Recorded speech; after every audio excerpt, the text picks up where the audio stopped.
Assalamualaikum. Apa khabar? Okey, cikgu harap semuanya sihat dan baik-baik sahaja. Okey, baiklah, hari ni kita nak sambung pembelajaran Komsas, iaitu kita nak belajar pantun kiasan. Okey, jadi kamu bolehlah keluarkan buku teks Komsas, antologi Baik Budi Indah Bahasa, dan cari pantun kiasan.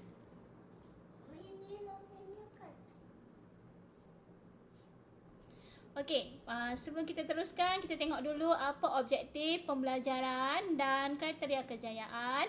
Okey, untuk objektif, menyatakan aspek Komsas dengan betul. Okey, kriteria kejayaan yang kamu akan dapat. Okey, yang pertama, menerangkan maksud pantun mengikut rangkap. Yang kedua, menyatakan tema dan persoalan pantun. Yang ketiga, menghuraikan bentuk pantun. Yang keempat, menerangkan gaya bahasa pantun. Dan yang kelima, menjelaskan nilai dan pengajaran pantun. Okey, kita lihat maksud pantun dulu ya. Okey, pantun ni ada panjang, ada 17 rangkap. Jadi, cikgu rasa cikgu tak bacalah untuk pantun ni sebab banyak sangat nak baca. Nanti dia akan drag masa lah. Okey, cikgu terus berikan maksud. Okey, untuk rangkap pertama.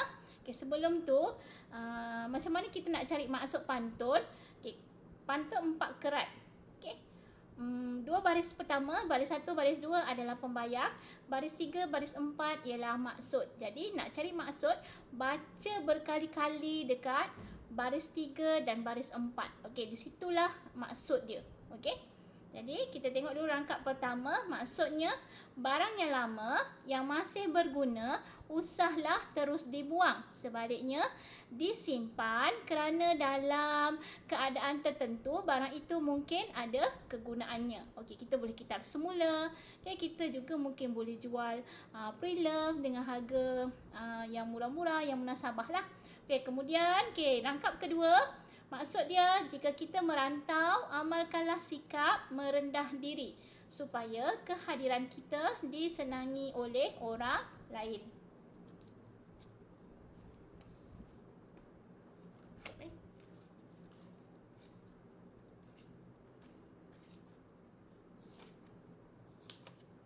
Okey, untuk rangkap ketiga, ambil masa pula. Cikgu baca dia punya baris 3, baris 4 je lah Okey, kumbang mengidam nak seri bunga, bunga kembang di puncak gunung. Okey, maksud dia kat situ, hajat atau keinginan seseorang yang terlalu sukar untuk dicapai. Okey, kumbang mengidam nak seri bunga, bunga kembang di puncak gunung. Okey, jadi maknanya hajat ataupun keinginan kita ni yang terlalu sukar untuk dicapai. Okey, rangkap keempat, maksudnya janganlah terlalu mengharapkan sesuatu yang belum pasti dapat diperoleh kerana sikap begitu akan mengecewakan diri kita nanti. Okey, untuk rangkap kelima pula, maksudnya seseorang yang sudah biasa melakukan pekerjaan yang susah akan mudah untuk melakukan pekerjaan yang senang. Okey, rangkap keenam, janganlah kita membesar-besarkan perkara kecil yang telah dilakukan kepada orang lain. Okey, kita tengok rangkap keenam. Okey, kenapa cikgu nak baca? Sebab kat sini ada peribahasa. Okey, jangan diikut resmi ayam, bertelur sebiji riuh sekampung. Kamu tahu kan ayam? Okey, resmi ayam tu tak biar ayam lah. Okey, kalau dia bertelur sebiji, memang dia bising. Kok bising jadi nak menandakan dia bertelur. Tapi sebiji je pun. Okey, jadi maknanya kita tak patutlah nak membesar-besarkan ataupun nak mencanangkan kebaikan yang telah kita buat. Macam tu maksud dia. Okey, rangkap ketujuh.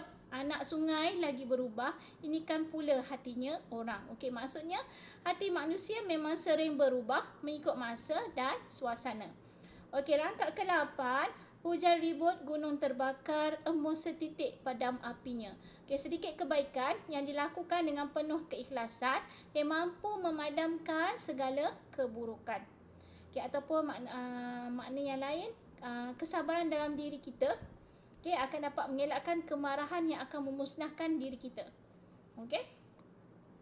Rangkap ke-9, tidak sudah seluang melaut, akhirnya balik ke tepi juga. Okey, ni maksudnya seseorang yang pergi merantau ataupun macam pergi bekerja kan, di tempat orang lain, akhirnya akan kembali ke tempat asalnya juga. Maksudnya kampung halaman. Akan balik ke kampung halaman juga Okey, rangkap ke-10, jika tiada berita, masakan tempua bersarang rendah.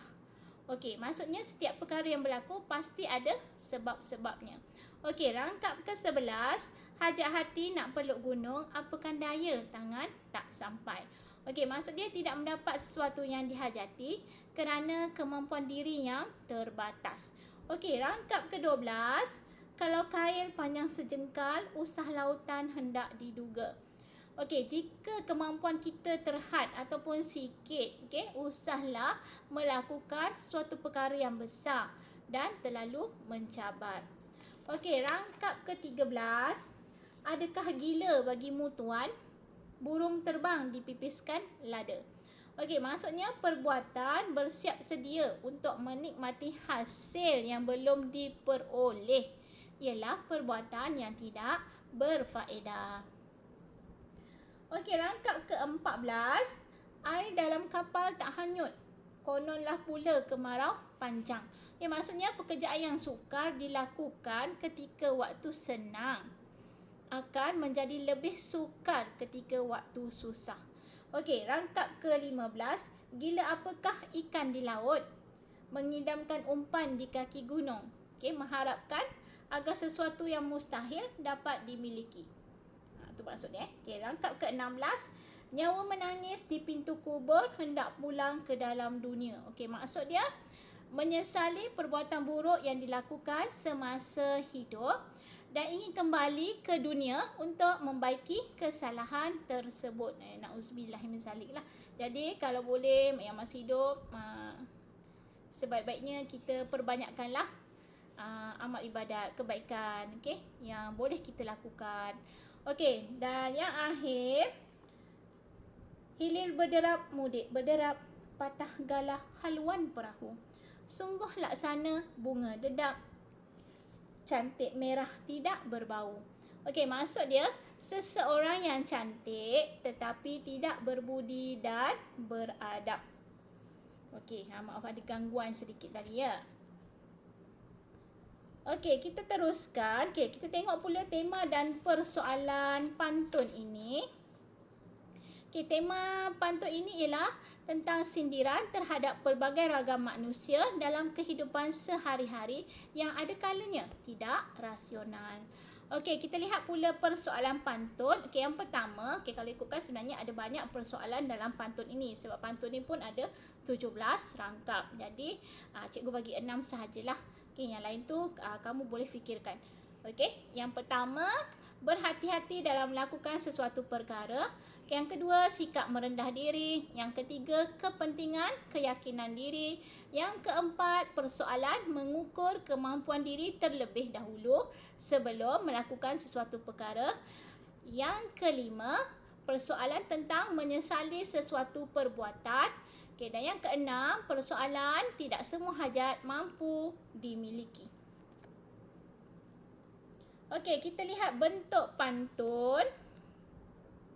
Okey, bilangan rangkap. Okey, pantun ni ada 17 rangkap bilangan perkataan.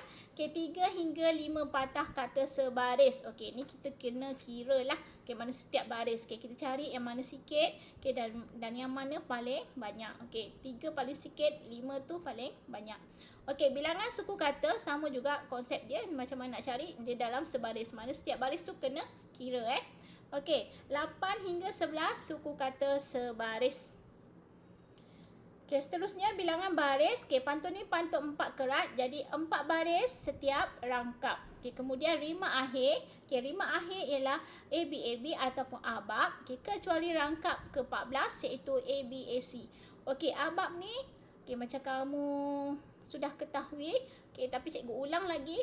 Okey, rima akhir untuk pantun baris 1 dengan baris 3 mesti sama bunyi. baris 2, baris 4 mesti sama bunyi. Okey, kamu tengok pantun kamu tu. Okey, tengok rangkap 1 Tika pucuk tika mengkuang, alas nikah Raja Melayu. Ikan busuk jangan dibuang, buat perencah si daun kayu. Okey, rangkap pula baris 1.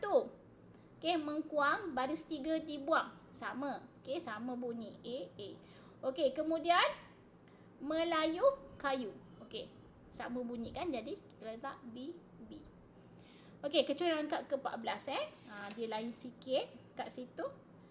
Okey, jalan dengan panjang. Okey.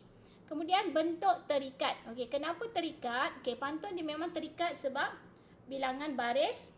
Okey, dan juga rima akhir. Okey, kenapa bilangan baris? Okey, kalau kamu buat pantun 2 kerat, mesti 2 kerat semuanya daripada rangkap 1 sampai kata 5 rangkap, sampai 5 rangkap. Okey, kalau pantun 4 kerat, mesti 4 baris daripada rangkap 1 sampai rangkap yang kamu buat, katalah ada 5 ataupun 6 rangkap. Jadi sampai habis tu mesti 4 baris juga. Okey, sama juga kalau katalah pantun 6 kerat, ada 6 baris, mesti daripada rangkap 1 sampai rangkap 5 sama baris. Okey, tu bilangan baris Okey, kemudian rima akhir dia mesti abang. Okey, kita lihat pula gaya bahasa. Okey, yang pertama repetisi. Okey, itu perulangan perkataan tika. Tika pucuk tika mengkuang. R1 ialah rangkap 1, B1 ialah baris 1. Okey, nanti kamu tanya pula R tu apa, B tu apa. Okey, inversi pembalikan kata. Tidak sudah seluang melaut. Okey, kemudian kata ganda, budak-budak melempar burung. Okey, kemudian simile, sungguh laksana bunga dedap. Okey, kemudian sinkop, okey, hajat hati nak peluk gunung. Okey, nak kat situ Kemudian hyperbola. Okey, hyperbola ialah menyatakan sesuatu secara berlebih-lebihan. Okey, tengok contoh kat situ. Harimau di hutan lagi ku tangkap. Berani nak tangkap harimau. Okey, jadi kat sini ini menunjukkan hyperbola. Okey, menyatakan sesuatu secara berlebih-lebihan. Okey, kalau dalam keadaan sebenar kan, berani kamu nak tangkap harimau. Sekali dia baham kamu. Okey, kemudian peribahasa. Okey, dalam pantun kiasan ni ada banyak peribahasa tapi cikgu bagi situ burung terbang dipipiskan lada. Okey, ada banyak. Contoh yang lain, melukut di tepi gantang, jangan diikut resmi ayam, bertelur sebiji riuh sekampung. Okey, kalau kail panjang sejengkal, usah lautan hendak diduga. Itu semua adalah peribahasa. Okey, kemudian asonansi. Asonansi ialah perulangan vokal dalam satu baris. Okey, kat sini cikgu beri 2 contoh. Satu vokal U, satu lagi vokal I. Okey, bunga kembang di puncak gunung, perulangan vokal U. Kemudian ini kan pula hatinya orang, perulangan vokal I. Okey, aliterasi, perulangan konsonan dalam satu baris. Okey, hilir berderap, mudik berderap. Okey, perulangan konsonan R. Okey, kemudian hinggap di tonggak mencari sarang. Okey, perulangan konsonan G. Okey, kita lihat pula nilai dan pengajaran pantun kiasan. Okey, nilai yang pertama berjimat cermat. Kita hendaklah mengamalkan sikap berjimat cermat agar tidak menanggung kerugian. Okey, nilai yang kedua, keinsafan. Kita hendaklah menyesali dan menginsafi setelah melakukan kesalahan. Yang ketiga, berhati-hati. Kita hendaklah sentiasa berhati-hati dalam melakukan sesuatu perkara supaya tidak menyesal di kemudian hari. Okey, nilai yang keempat, kesedaran. Kita haruslah sedar bahawa hati manusia sering berubah. Okey, kemudian nilai yang kelima, merendah diri. Kita haruslah mengamalkan sikap merendah diri agar disenangi oleh orang ramai. Okey, dan yang keenam, nilai keyakinan. Okey, kita mestilah memiliki keyakinan untuk melakukan sesuatu agar kejayaan dapat diperoleh. Okey, yang sebelah sini tu nilai yang pink pekat tu pengajaran. Okey, hari ni cikgu nak bagi peribahasa apa? naik melompat, turun terjun. Okey, maksud dia hendak memperoleh kejayaan selalunya lambat, tetapi hendak jatuh mudah sekali. Okey, betul lah, kalau kita nak dapatkan suatu kejayaan, kita kena berusaha gigih. Kita kena usaha sungguh-sungguh, kena ada kesungguhan, kena ada kegigihan, kena ada kerajinan. Okey, baru dapat kejayaan. Okey. Tapi kalau kita nak jatuh ataupun nak gagal, senang je. Tak payah belajar. Itulah. Tu contoh yang paling mudah. Okey. Latihan cikgu akan beri kemudian. Okey, jadi itu saja untuk hari ini. Okey, kalau kamu tak faham, kamu boleh tanya cikgu. Okey, jangan malu, jangan segan, boleh tanya cikgu Okey, jadi itu saja untuk hari ini. Kita jumpa lagi di kelas akan datang. Jaga diri. Bye.